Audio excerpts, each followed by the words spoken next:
नमस्कार। अभी तक हमने पिछली वीडियोस में सूर्य का सभी 12 लग्नों में अध्ययन किया। आज से हम सभी 12 लग्नों में चंद्रमा के फल की अब सीरीज चालू करने वाले हैं। आज हम मेष लग्न के 12 भावों में चंद्रमा के फल का अध्ययन करेंगे। मित्रों, चंद्रमा के अध्ययन से पहले हमें चंद्रमा के स्वभाव में तो हम लोग सब जानते ही हैं कि चंद्रमा मन का, माता का, धन का, यात्रा का और जल का कारक होता है। और चंद्रमा एक राशि के अंदर लगभग जो है 2.25 दिन तक रहता है और बड़ी तेज़ी से घटने और बढ़ने वाला ग्रह रहता है। ये जिस भी भाव में बैठेगा कि चंद्रमा अपना ये गुण दिखाएगा, उसके प्रभाव में घटने और बढ़ने की प्रवृत्ति रहेगी, स्थिरता की कमी रहेगी। अगर चंद्रमा अकेले किसी विभाव में बैठता है तो उसमें ज़्यादा होता है। वैसे श्रेष्ठ ये रहता है कि चंद्रमा किसी ग्रह के साथ में बैठे तो उसको बल मिलता है। अगर इसके ऊपर गुरु की दृष्टि हो तो चंद्रमा सर्वश्रेष्ठ फल देता है। और अगर ये पीड़ित अवस्था में ये मन को विचलित करने वाला और पीड़ा देता है। ऐसे में हम मित्रों अब और दूसरा, चंद्रमा जिस भी नंबर में बैठेगा, जिस भी नंबर की राशि में बैठेगा, वो ही उसकी राशि भी होती है। अब हम आते हैं, चंद्रमा अगर मेष लग्न में अपने लग्न में बैठे तो ये जातक मेष लग्न का और मेष राशि का जातक होगा। और ऐसा जातक पे जो है आधा प्रभाव उसके लग्न का रहेगा। जातक गुस्सैल होगा, जल्दबाज होगा, क्योंकि ये मंगल की राशि है। और चंद्रमा इस मेष लग्न में सुखेश हो जाते हैं। सुखेश मतलब लाभ, सुख का स्थान। ऐसा जातक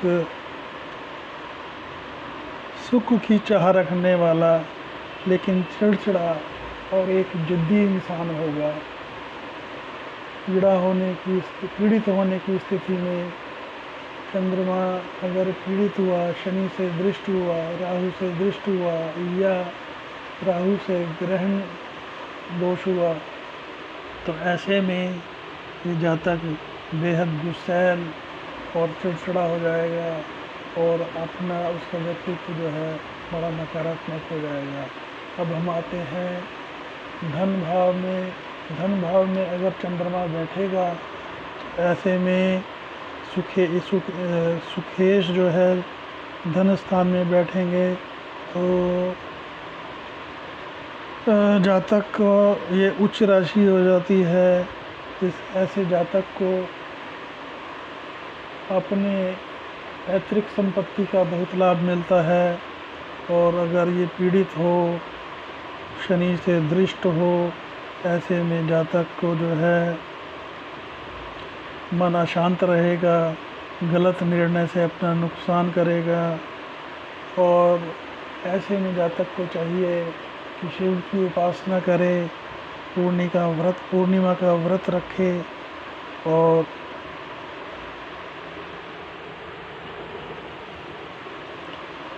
पूजा पाठ ही करे। और कोई मोती वगैरह धारण करने की इसमें हम सजेस्ट नहीं करेंगे। अब आ जाते हैं हम तृतीय भाव में। ये तृतीय भाव जो है, इसमें चंद्रमा अगर बैठेगा तो बुध जो है इस उसमें अकारक है इस लग्न के अंदर, इसलिए हमें बुध की तात्कालिक मित्रता देखना होगा। अगर तात्कालिक मित्रता में है तो ठीक, अगर तात्कालिक मित्रता नहीं है और अगर शनि से दृष्ट है या किसी राहु या पापा ग्रह से दृष्ट है या ग्रहण दोष है, ऐसी स्थिति में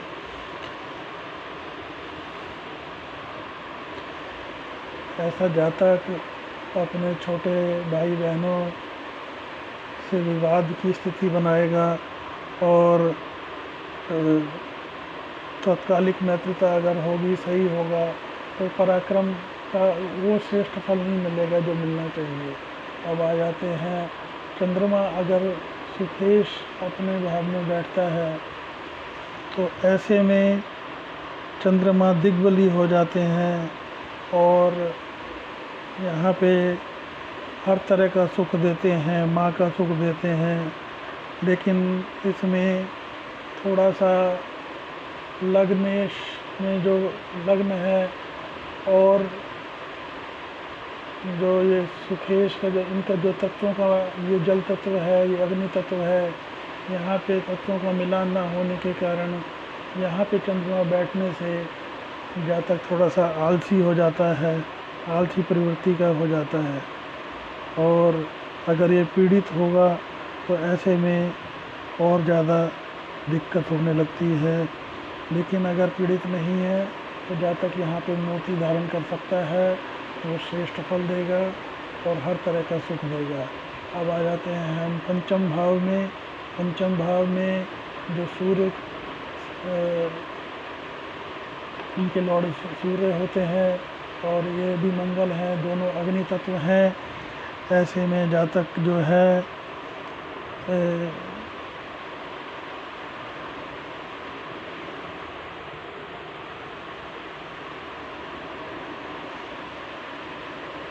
दो बारह का संबंध तो बनाता है, लेकिन ऐसे में कोई इसको दो बारह के संबंध को ना समझें, क्योंकि ये एक तरह से केंद्र त्रिकोण राजयोग बना रहा है, तो ये दोष नहीं लगेगा।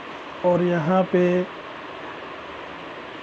जातक जो बैठने वाला है क्रोध बहुत करता है, लेकिन क्रोध उसका सही होता है, सही कारणों की वजह से होता है। ऐसे में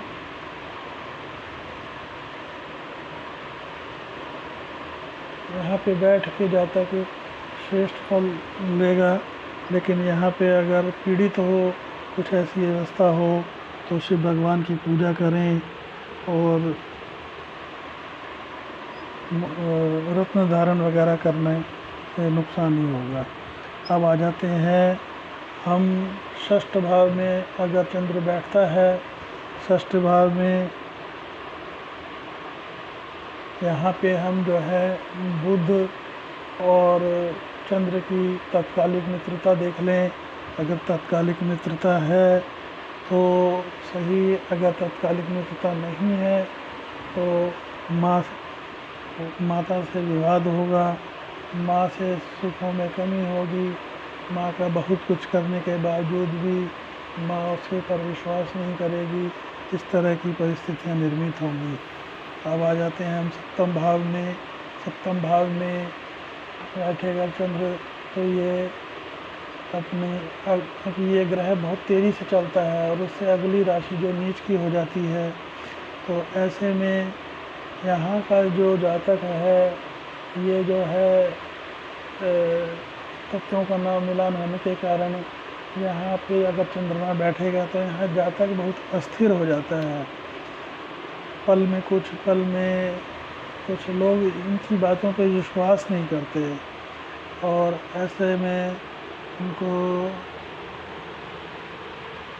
अपनी बात पे ना टिकने वाले होते हैं और पीड़ित होने की स्थिति में ये स्थिति ज़्यादा हो जाती है। तो ऐसे जातक का जो है समाज में और आपस में दाम्पत्य में भी दिक्कत रहती है इसकी वजह से। अब आ जाते हैं अष्टम भाव में। अष्टम भाव में अगर चंद्रमा बैठेगा तो ये नीच राशि में हो जाता है। वैसे चंद्रमा का 6, 8, 12 का कोई दोष नहीं लगता, क्योंकि चंद्रमा मन का कारण है। इसमें क्या दोष, मन है, घटना बढ़ना तो इसकी प्रवृत्ति है, तो इसमें कोई दोष नहीं होता 6, 8, 12 में। लेकिन चंद्रमा अगर पीड़ित हो तो शीत जनित रोग, लंग से रिलेटेड निमोनिया टाइप के छोटे मोटे रोग होते रहते हैं। और अगर गुरु से दृष्ट है तो ऐसे में जातक को ये आध्यात्मिक बना देगा और श्रेष्ठ आध्यात्मिक होने के साथ साथ एक ज्योतिष वगैरह ज्ञानी आदमी बना देगा, अगर ये गुरु से दृष्ट है। अब आ जाते हैं हम नवम भाव में, भाग्य स्थान में अगर चंद्रमा बैठेगा, यहाँ से चंद्रमा जो है 6, 8 का योग बना रहा है। लेकिन ऐसे में घबराने की ज़रूरत नहीं है, क्योंकि ये मूल त्रिकोण केंद्र त्रिकोण राजयोग भी बनाएगा और केंद्र त्रिकोण राजयोग की वजह से कोई भी दुष्परिणाम नहीं मिलेंगे। लेकिन यहाँ पे बैठा है जातक, क्योंकि ये अग्नि तत्व है और ये भी अग्नि तत्व है, ज़बरदस्त गुस्सैल होगा। गुस्सा जो है इतना ज़बरदस्त होगा कि लोग इसके सामने आने में डरेंगे। लेकिन ऐसे में अगर ये पीड़ित होता है तो जातक को चाहिए माता का सम्मान करे और शिव की उपासना करे, तो चंद्रमा यहाँ श्रेष्ठ ही फल देगा। अब आ जाते हैं हम दशम भाव में। दशम भाव में अगर चंद्रमा बैठता है तो यहाँ पे बैठने से श्रेष्ठ फल देगा, माँ का सुख, पिता का सुख। और ऐसे जातक को यहाँ बैठने पे, चंद्रमा के बैठने से जल संबंधित कार्य करने चाहिए, या सफ़ेद चीज़ों का, दूध का, इस तरह का कोई व्यापार करना चाहिए। और ऐसे में हमें और एक चीज़ देखनी पड़ेगी, एक चंद्रमा ही ऐसा ग्रह है जिसको कमुद्रुम योग लगता है। कमुद्रुम योग में या पाप कर्तरी योग लगता है। ऐसे में ये सब हमेशा श्रेष्ठ होगा। चंद्रमा अकेला ना बैठा हो, चंद्रमा हमेशा किसी ग्रह के साथ बैठा हो तो ही श्रेष्ठ होता है। और ऐसे में अगर कोई पीड़ित होता है तो यहाँ पे आप, अगर पीड़ित नहीं होता है तो मोती धारण कर सकते हैं। अगर पीड़ित होता है तो माँ का सब सम्मान करें, शिव की उपासना करें और रत्न धारण करने से बचें। अब यहीं 11वें स्थान पे अगर चंद्रमा बैठेगा तो यहाँ पे ये षडाष्टक 6, 8 का संबंध बनाता है और ये जो है थोड़ा सा जो है परेशानी देने वाला है।